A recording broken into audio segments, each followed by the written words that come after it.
پھر ہم اور آپ کیا روک سکتے ہیں دلاور کو؟ میں نے کہا ہم تو باراتی ہوں گے۔ عین وقت پر کالیا فرض کی رقم دلاور کے منہ پر مارے گا اور کہے گا کہ یہ شادی نہیں ہو سکتی۔ اب 2-3 جیالے صافیوں جو باراتی کے بیس میں اندر پہنچ جائیں، دلاور کہاں گھسنے دے گا انہیں؟ وہ سب طے ہے۔ لڑکی کے چاچے مامے ہوں گے سب، جو بھی تیرے ساتھ ہوں وہ پہلے تو کیمرہ چھپا کے لائے، پھر عین وقت پر تصویریں اتارے۔ جب اپنے چودھری دلاور سیرا باندھے نمودار ہوں وہ چونکے گا، وہ ڈرے بغیر اس سے کھٹاکھٹ سوال کریں گے اور مار داڑ کے لیے تیار رہیں۔ ہم تو خیر شیر کے گھر میں جا رہے ہیں، اگر نادو بھی ثواب دارین کے لیے اس کار خیر میں شریک ہونا چاہے تو اس کی مرضی۔ تم کہاں ہو؟ اس مسئلے پر مزید تفصیلی گفتگو ضروری ہے۔ میں نے کہا میں پتہ بتا دیتا ہوں، لیکن غالب بات اعتبار کی ہے، اگر رازداری میں فرق آیا تو آئندہ میں رابطہ نہیں کروں گا، خواہ کچھ بھی ہو جائے۔ اور یار خواہ بخواہ دھمکی مت دو، میں اکیلا آؤں گا۔ کوئی سن تو نہیں رہا ہے؟ میں سن رہا ہوں، ممکن ہے آپریٹر بھی سن رہا ہو یا سن رہی ہو۔ میں نے اسے پتہ سمجھا دیا اور وہ صبح ہمارے جاگنے سے پہلے ہی پہنچ گیا۔ میں نے وہ پوری اسکیم اسے بتا دی جس پر میرے اور کالیا کے درمیان اتفاق ہو چکا تھا۔ باراتیوں کے لباس گاڑی میں پڑے ہیں۔ میں نے کہا ڈھول سے کیا ہوگا؟ اس کے مسلح محافظوں سے کیسے نمٹیں گے؟ وہ سب کو ہی اندر گاڑ دیں گے۔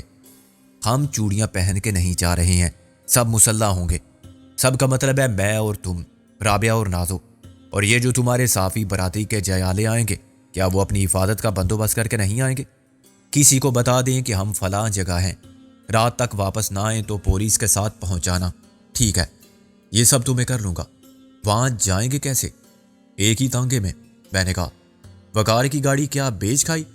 ضرورت پڑے گی تو بیچ بھی دیں گے، ابھی تو نیچے کھڑی ہے۔ کیا دلاور تمہیں پہچانے گا نہیں؟ سوال ہی پیدا نہیں ہوتا۔ میں نے کہا میں شرط لگانے کو تیار ہوں۔ بیٹے 100 آرامی مرے ہوں گے تو دلاور پیدا ہوا ہوگا، اس کی آنکھ ایکس رے کر لیتی ہے، سور کا بال ہے اس کی آنکھ میں۔ تم شرط ہار جاؤ گے۔ اگر اس نے مجھے پہچان لیا تو میں 3 بار گدھے کی آواز میں نکال کے کہوں گا کہ میں گدھا ہوں۔ میں نے کہا ورنہ آپ؟ یہ کیا شرط ہوئی؟ جیتنے والا یہ مطالبہ کہیں بھی کر سکتا ہے۔ مثلاً پہلی بار کسی شادی کی تقریب میں جہاں سینکڑوں معزز مہمان ہوں، دوسری بار کسی فرسٹ کلاس ریسٹورنٹ میں ڈنر کرتے ہوئے، اور تیسری بار کسی مجمع عام میں، مثلاً محفل موسیقی میں یا سینما میں۔ غالب نے ہنس کے ہاتھ ملایا۔ پھر منظور، ہر موقع پر ہارنے والا یہ اعلان 3 بار کرے گا۔ اب آپ تشریف لے جائیں۔ میں نے کہا وقار یوسف یا اس کی بیوی کو شک نہ ہو، نہ منظر کو پتہ چلے اور نہ محسن یا گل کو۔ غالب نے سر ہلایا۔ فوزیہ کو پھر دھمکی ملی ہے؟ میں نے کہا کل ہم دلاور کے سالے کو اٹھا لیں گے، یعنی مسٹر فیکا گڈی کو۔ غالب نے کہا مگر کیا اسے سالے سے بہت محبت ہے؟ سوال محبت کا نہیں، اہمیت کا ہے۔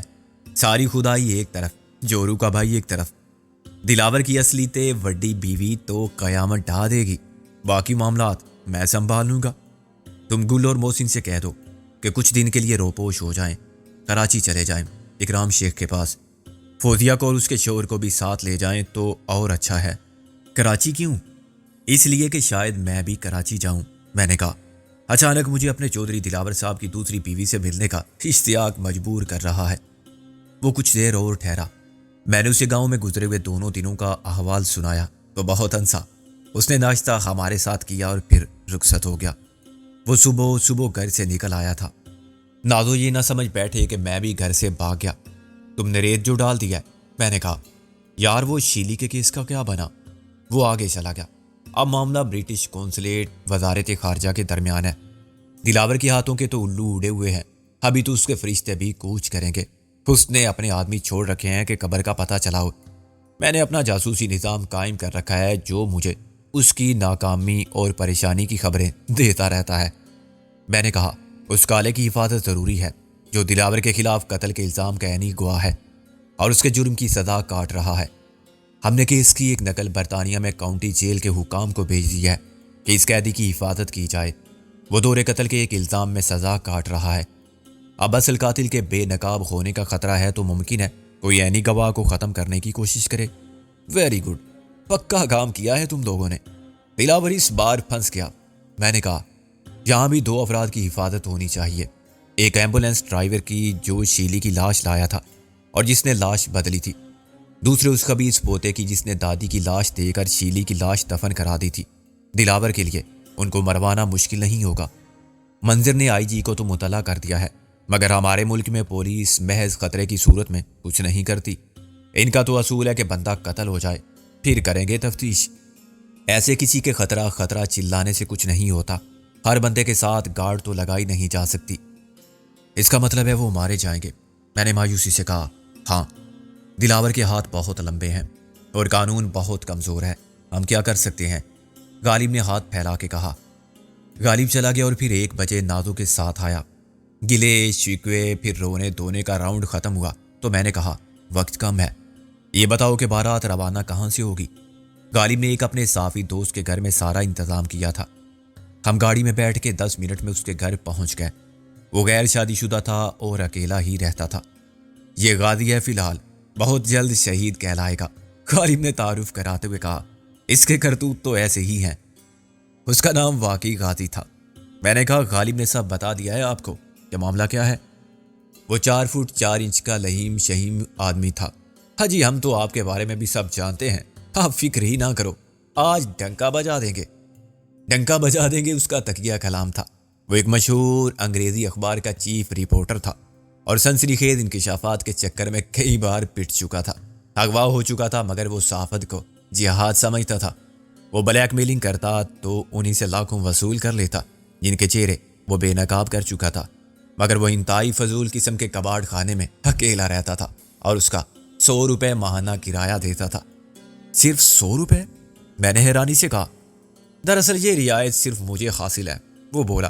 ایک تو میں نے وعدہ کر رکھا ہے کہ مالک مکان کو کبھی پریشان نہیں کروں گا، خصوصاً کرائے کے معاملے میں۔ دوسرے، میں اس کے کسی کرایہ دار کو تھانہ کچہری نہیں کرنے دوں گا۔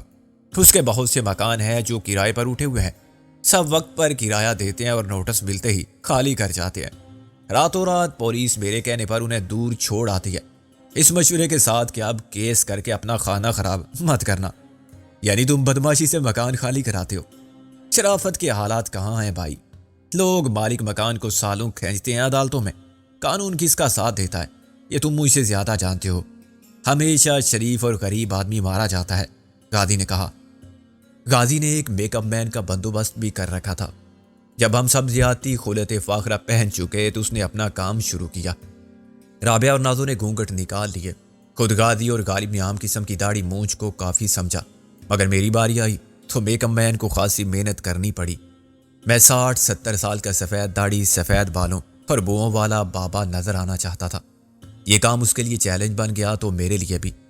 غالب نے متعدد بار اصرار کیا کہ بھائی اب بس کرو، دیر ہو رہی ہے، مگر میں اطمینان سے خامیاں دور کراتا رہا۔ اگر دلاور مجھے پہچان چاہتا تو فوری طور پر وہاں جو بھی ہوتا اس سے نمٹنے والے ہم سب تھے، مگر بعد میں شرط ہارنے کی پاداش میں مجھے نہ جانے کہاں اور کس کس موقع پر ڈینچو کر کے اعلان کرنا پڑتا کہ حضرات و خواتین، گو سر پہ نہیں سینگ 2 پیروں پہ کھڑا ہوں، انسان نظر آتا ہوں لیکن میں گدھا ہوں۔ جب میں مطمئن ہو گیا تو غازی نے میرا یوں معائنہ کیا جیسے خریدار قربانی کے بکرے کو دیکھتے ہیں۔ ویسے تو سب ٹھیک ہے، لیکن جوانی تمہاری آنکھوں سے جھانکتی ہے بلکہ پکارتی ہے۔ میں نے کہا کیا کروں آخر میں اس جوانی دیوانی کا؟ تم گول شیشوں والا سیکنڈ ہینڈ چشمہ پہن لو، راستے میں کہیں سے خرید لیں گے۔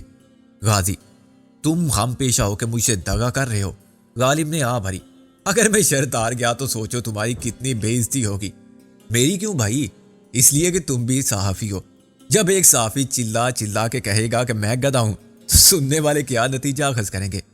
سننے والوں میں 9 بے وقوف ہوں گے، ان کی مجھے یا تمہیں پرواہ نہیں کرنی چاہیے۔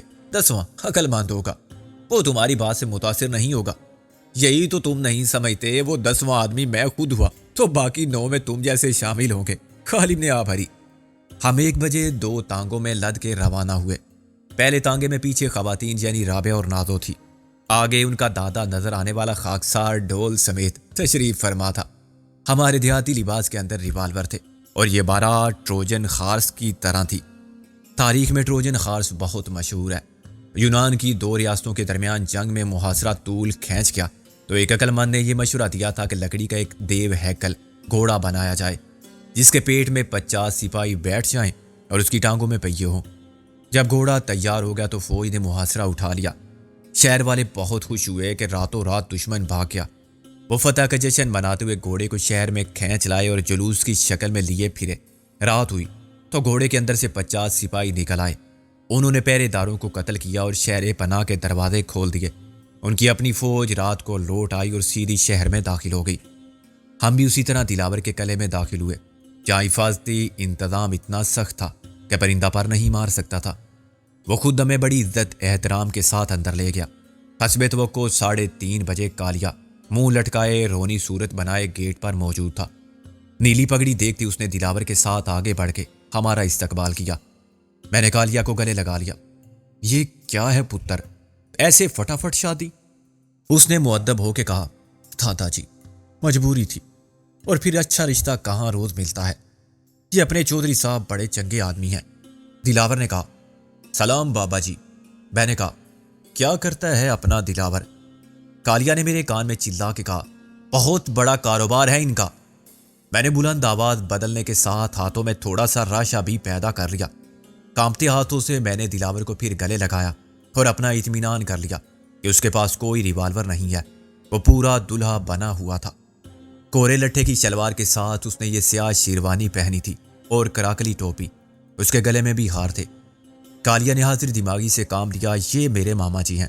اس نے غالب کو چودھری دلاور سے ملوایا، اور غالب نے بھی اس کے ساتھ مامے جیسا سلوک کیا اور اسے جپھی ڈال کے خوب دبایا۔ وہ بھی تصدیق کرنا چاہتا تھا کہ اندر کوئی ریوالور جیسی سخت چیز ہے یا نہیں ہے۔ غازی کو چاچا قرار دیا گیا۔ وہ لہیم شہیم، اور اس نے فرط محبت میں دلاور کو ایسا نچوڑا کہ برداشت کرنے کے باوجود دلاور کی نکل گئی۔ رابعہ اور نازو نے مامی اور چاچی کا منصب قبول کرتے ہوئے دولہا کو دعائیں دی۔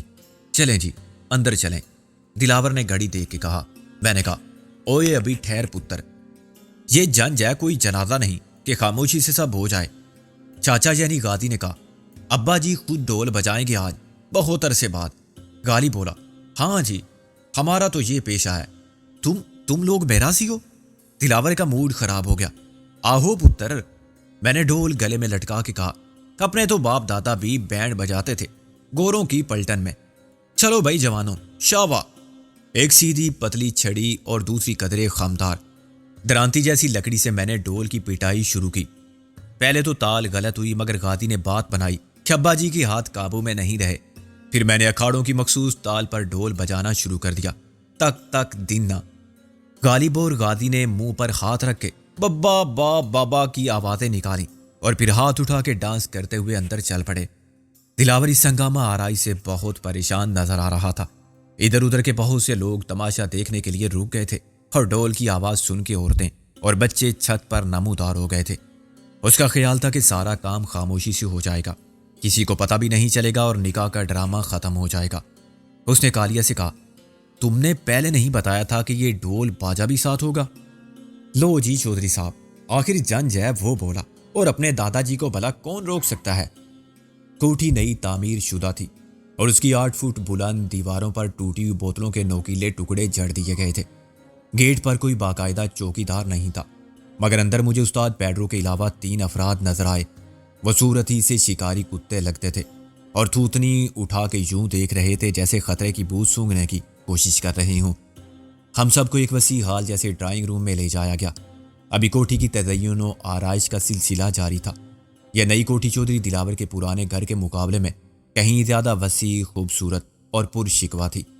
یہ ہو سکتا تھا کہ اس نے اپنی نئی بیوی کو بھی لاہور میں رکھنے کے لیے یہ کوٹھی بنوائی ہو۔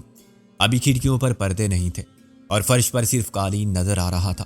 ایک دیوار کے ساتھ پلنگ جیسا تخت لگا دیا گیا تھا، جس پر ایک دبلا پتلا چوگی داڑھی والا جوان مگر خونک نظر آنے والا مولوی رکھا ہوا تھا۔ سیرا باندھ کے دلاور اس کے ساتھ بیٹھ گیا۔ میں بڑے زور و شور سے ڈھول کوٹتا رہا۔ حال میں اس کی گونج کان کے پردے پھاڑ رہی تھی، مگر میں کسی خبتی بوڑھے کی طرح اپنے کام میں لگا ہوا تھا۔ میرے لیے اپنی خوشی کو چھپانا مشکل ہو رہا تھا۔ دلاور نے مجھے نہیں پہچانا تھا اور غالب کی صورت پر شرط ہار جانے کے خیال سے 12 بجے ہوئے تھے۔ بالآخر غازی نے چلا کے کہا، بس کرو ابا جی۔ میں نے کہا، کیوں بس کروں؟ تو کون ہوتا ہے مجھے بس کرانے والا؟ اس نے کہا، اب نکاح کے وقت ڈھول نہیں بجتا نا۔ میں نے ہاتھ روک لیا۔ نکاح ہو رہا ہے؟ اچھا، کون پڑھائے گا؟ یہ مولوی صاحب بیٹھے ہیں، غالب نے کہا۔ میں نے آنکھوں پر ہاتھ رکھ کے غور سے دیکھا۔ یہ تو منڈا ہے کوئی بغیر داڑھی کا۔ غازی نے کہا ابا جی داڑھی ہے، ذرا چھوٹی ہے۔ بنگالی مولوی نے تھوڑا سا پریشان ہو کر ہم مدرسے خزینۃ العلوم نذائن گنج سے فارغ التحصیل ہیں۔ کون سی تحصیل کا؟ اور گنجا کس کو کہا ہے تو نے کاکا؟ غازی نے مجھے پکڑ کے بٹھا دیا۔ ابا جی آپ نہ سمجھتے ہو نہ سنتے ہو، چپ کر کے بیٹھو۔ رابعہ اور نازو کو اندر دلہن کے پاس پہنچا دیا گیا تھا۔ استاد پیڈرو اور فیکا کو نکاح کا گواہ مقرر کیا گیا تھا۔ غالب اور غازی بحیثیت ماما اور چاچا دلہن کے وکیل بنے اور دلاور نے مولوی کو اشارہ کیا کہ وہ نکاح پڑھائے۔ نکاح کے دونوں گواہ چودھری دلاور کے ساتھ کھڑے تھے۔ میں ان کے قریبی ڈول اپنے سامنے رکھ کے بیٹھ گیا۔ کالیا میرے ساتھ تھا اور اس کے بعد غالب اور غازی۔ میں نے دلاور کی نظر بچا کے 20,000 کے نوٹوں کی گڈی کالیا کو پکڑا دی تھی۔ وہ ایک دم کھڑا ہو گیا۔ ٹھہرو مولوی صاحب۔ دلاور نے اسے گھور کے دیکھا۔ اب کیا ہے؟ میری کچھ شرائط ہیں، کالیا نے پورے اعتماد لہجے میں کہا۔ شرائط؟ تیرا دماغ تو ٹھیک ہے کالیا، پیڈرو نے گھرا کے کہا۔ غازی نے کہا اوئے جوان گرمی مت دکھا، بیٹی دے رہے ہیں، ہم کوئی مخول نہیں کر رہے ہیں۔ غالب نے بھی سر ہلایا۔ یہ بات تو بڑوں کے سامنے ہی ہوتی ہے، بول پتر۔ کالیا نے کہا حق مہر ہوگا 1 لاکھ۔ دلاور نے مشتعل ہو کے کہا 1 لاکھ تیری تو؟ کالیا ڈٹا رہا۔ گالی مت دیں چودھری صاحب، شادی کے بعد ہم اور آپ برابر ہو جائیں گے۔ غازی نے سر ہلایا۔ ساڑا تے بہن ہوئی۔ کالیا بولا یہ کوٹھی میری بہن کے نام لکھی جائے گی۔ اب پیڈرو نے اسے ماں کی گالی دی۔ میرا سی کی اولاد۔ غازی کھڑا ہو گیا۔ اوئے اتنی بے عزتی ہم برداشت نہیں کرتے۔ کون ہے تو؟ ادھر آ ذرا۔ دلاور نے صورتحال کو سنبھالنے کی کوشش کی۔ ٹھہرو، یہ کیسا تماشا ہے کالیا؟ پیڈرو بکواس بند کر اپنی۔ میری تیسری شرط ہے پکی رسید کہ اب مجھ پر کوئی قرضہ باقی نہیں رہا، پرانی رسید کی واپسی۔ دلاور نے ضبط سے کام لیتے ہوئے کہا تیری صرف ایک شرط منظور کی جا سکتی ہے، یہ لے اپنی پرانی رسید۔ اس نے جیب سے ایک کاغذ نکال کے پھینکا۔ غازی نے یہ کاغذ اچک لیا۔ اس پر لکھ دیں کہ بقایا کچھ نہیں ابھی۔ دلاور نے غصے میں قلم نکالا اور رسید پر لکھ دیا کہ قرض کی ساری رقم وصول پائی، تیری باقی 2 شرطیں فضول ہیں، تو جانتا ہے کوٹھی کرائے کی ہے۔ کالیا نے کہا پھر جناب یہ لیں اپنے 20,000، مجھے یہ نکاح منظور نہیں۔ ایک لمحے کے لیے یوں لگا جیسے دلاور کو ہارٹ اٹیک ہو جائے گا۔ وہ کبھی 20,000 کے نوٹوں کو دیکھتا تھا تو کبھی کالیا کو۔ یہی حالت اس کے حواریوں کی تھی۔